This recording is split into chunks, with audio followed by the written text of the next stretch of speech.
Hello students, welcome to my channel CWC chemistry with concept. Medicals में अक्सर हमें log की आवश्यकता पड़ती है, तो लॉग को ट्रिकी मेथड से किस प्रकार से जो मेडिकल्स में लॉग आएंगे उसको आप कैसे सॉल्व कर सकते हैं, उसके लिए मैं आपको एक ट्रिक बताऊंगी जिससे आप आसानी से भी किसी प्रकार के लॉग का उत्तर एग्जाम में निकाल सकते हैं। 3 आपको जो है फॉर्मूलेज याद करने पड़ेंगे। इसके लिए 3 फॉर्मूलों से आपका काम चल जाएगा। एक तो ये वाला log a into b is equal to log a plus log b। एक आपको याद करना पड़ेगा log x upon y is equal to log x minus log y। एक आपको याद करना पड़ेगा log x का power y is equal to y log x। ये 3 फॉर्मूले आप याद कर लेंगे। इसी फॉर्म में जो है एग्जाम्स में क्वेश्चंस आपको मिलेंगे। और कुछ आपको log की वैल्यूज़ याद करनी पड़ेंगी। log 1 का मान जो है वो 0 होता है। log 2 का मान आपको याद करना पड़ेगा 0.3010, जिस पे मैं ये स्टार लगा रही हूँ, ये आप याद कर लेंगे और बाकी आपके ऐसे ही निकल आएंगे।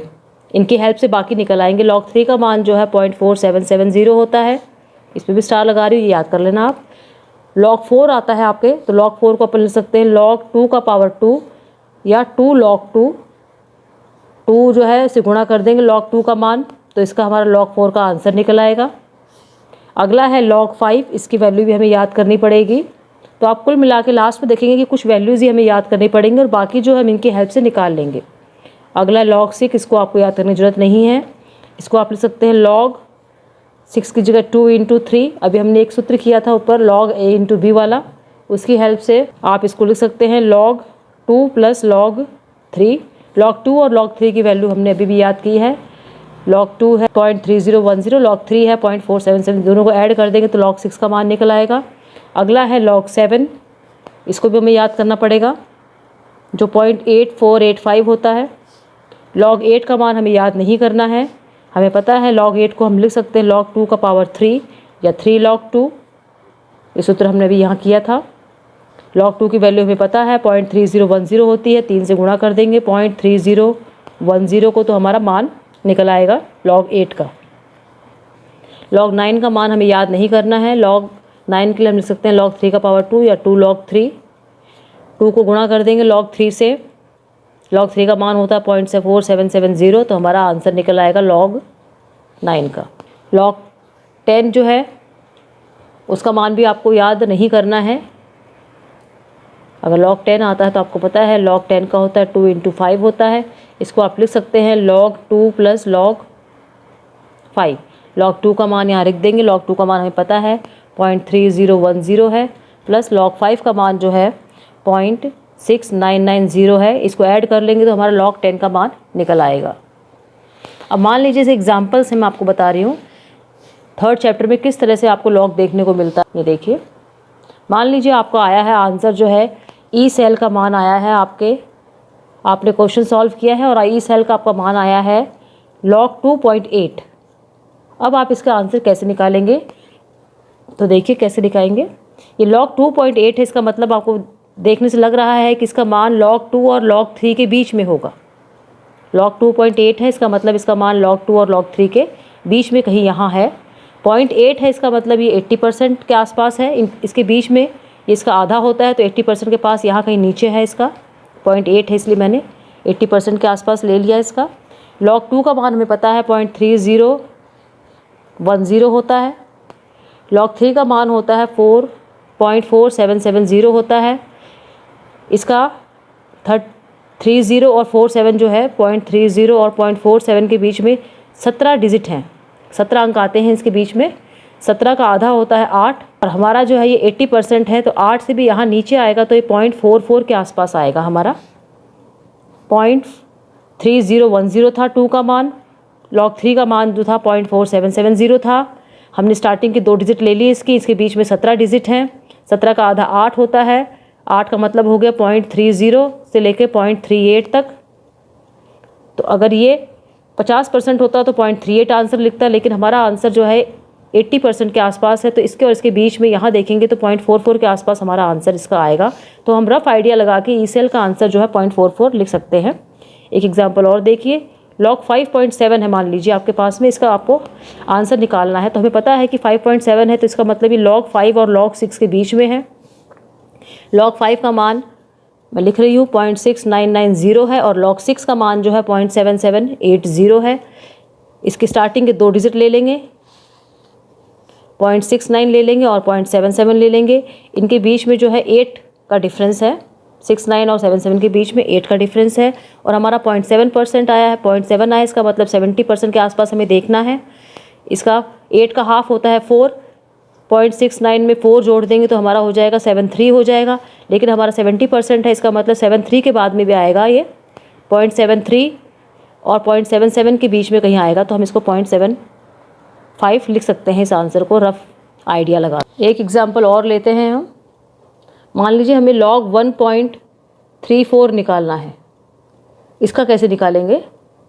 इसका निकालना तो आसान है, log 1 और log 2 के बीच में आएगा इसका आंसर। 1 का मान होता है 0, log 2 का मान होता है 0.3010 होता है। 0 और 0.30 के बीच में 30 अंक हैं, 30 का आधा होता है 15, तो 0 ये 0.15 हो गया अगर आधा होता, लेकिन हमारा आधा नहीं है, हमारा जो है 0.34 है। इसका मतलब 34% के आसपास देखना है हमें। ये तो जो था 0.15 जो है ये तो 50% था इसका, 30 का आधा 15 होता है, तो इसको 0.15 ले लिया। ये इसका 50% है, हमें 34% देखना है। इसका मतलब 0.15 से 1.5 से ऊपर आएगा, 15 नहीं बोलेंगे इसको, 0.15 बोलेंगे। तो इसका आंसर आएगा 0.12 के बराबर आएगा। log 1.34 का आंसर इतना आ जाएगा। मान लीजिए ये 1.34 नहीं है, सिर्फ 134 है, तब आप इसका आंसर कैसे निकालेंगे? तभी बहुत आसान है निकालना इसका। इसको आप लिख देंगे, यहाँ पे पॉइंट हमें पता है यहाँ पॉइंट होता है, इस पॉइंट को हम यहाँ 2 शिफ्ट कर देंगे, तो इसका 1.34 × 10⁻² लिख सकते हैं इसको हम। log 1.34 का भी हमने निकाल के दिखाया, इसकी जगह 1.12 लिख सकते हैं और log 10 को लिख सकते हैं 2 log 10।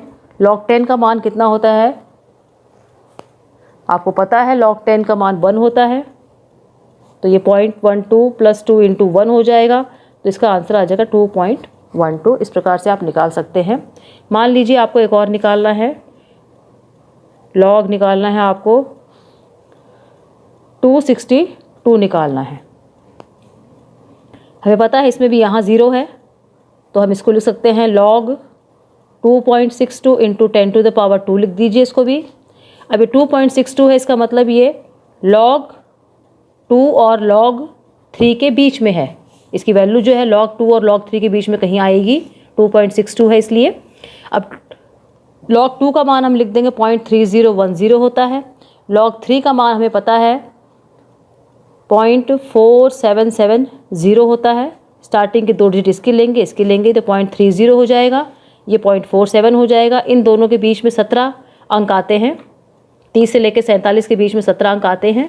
17 का आधा होता है 8, 8 इसका हो जाएगा 50%। और हमारे पास कितना है इसका 0.62 है, इसका मतलब 62% के आसपास हमें देखना है। तो 50 के बाद में यहाँ देख लेंगे हमें 50, इसका कितना हो जाएगा 8 जोड़ देंगे 0.30 के अंदर, आप 0.8 जोड़ देंगे तो 0.30 हमारा यहाँ था, इसका 50% हो जाएगा 0.38 और ये नीचे दिया हुआ है 0.47। 0.47 जो दिया हुआ है हमारा 62% के आसपास देखना है हमें, तो 0.38 और 0.47 के बीच में अपन लिखेंगे। इसका फिर आधा कर लेंगे, 4 हो जाएगा 50। ये तो 50% था आपका, ये तो था अपना 50% था। इसका 8 का हमने 17 का हमने आधा किया, 8 हो गया, 8 इसका 50% आ गया। ये देखिए यहाँ पे जो हमारा मान आया था 50%, 0.38 आ गया। इस चीज़ को आप ऐसे भी समझ सकते हैं। देखिए मैं दोबारा समझा रही हूँ इसको आपको, यहाँ देखिएगा ध्यान से। 0.30 था और ये था हमारा 0.47। स्टार्टिंग के हमने 2 डिजिट ले ली log 2 की और स्टार्टिंग की 2 डिजिट हमने ले ली log 3 की। 0.30 और 0.47 है, इसके बीच में जो है 17 का अंतर है। 30 और 47 के बीच में 17 का अंतर है। 17 का आधा होता है 8, 8 होता है। 8 का मतलब है इन दोनों के बीचों बीच जो स्थिति होगी वो 8 जोड़ने पर आएगी इसके अंदर। तो क्या स्थिति आएगी 0.38 आ जाएगी इसके अंदर जोड़ने पर। ये कितना हो गया इसका 50%।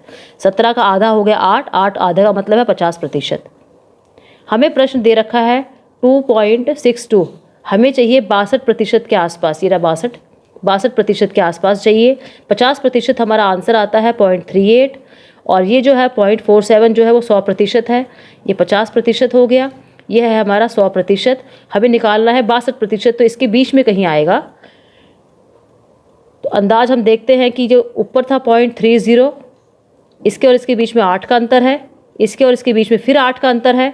तो मान लो हम इसका आधा कर लेते हैं तो ये 4 आता है, तो 0.42 हम यहाँ जोड़ लेते हैं। ये 5 4 7 दिया हुआ है। जैसे हम इसमें 8 जोड़ते हैं, ये तो 50% था, 8 जो है हमारा 25% हो जाएगा, तो ये हमारा हो गया 75%। हमें चाहिए 62%, इसका मतलब हमारा 42 से भी कम आएगा। तो हमारा आंसर मान लो, अंदाज से हम मान लेते हैं कि हमारा आंसर आता है 0.41%। ये हमारा आ गया मान 2.62 का हमने लिख दिया 0.41%, प्लस हमने जोड़ दिया 2 log 10 का मान। log 10 का मान होता है 1, 2 से गुणा करेंगे तो 2 × 1 हो जाएगा, और 0.41 जोड़ देंगे तो हमारा मान आ जाएगा 2.41। इस प्रकार से बच्चों, आप कितनी भी बड़ी संख्या दी हो लॉग की, परीक्षा में आप बिना लॉग टेबल के उस संख्या को निकाल सकते हैं और अंदाज से अपना आंसर लिख सकते हैं। लास्ट तक अपना आंसर निकाल के लॉग होने के बावजूद भी आप इसको लिखकर पूरा सही का सही प्रश्न कर सकते हैं। उम्मीद करती हूँ कि आपको ये ट्रिक समझ में आएगी लॉग समझाने की। आपको अच्छा लगे तो लाइक कीजिएगा, अपने फ्रेंड्स को शेयर कीजिएगा और सब्सक्राइब कर दीजिए ताकि आपको आने वाले नोटिफिकेशंस टाइम पे मिल सके। मैं और भी ऐसी कई ट्रिक्स लेकर आऊँगी। चैप्टर 3 जो आपका है विद्युत रसायन, उसमें आप एक नर्स्ड इक्वेशन की ट्रिक भी मैं आपको अगले वीडियो में बताऊँगी। थैंक यू बच्चों।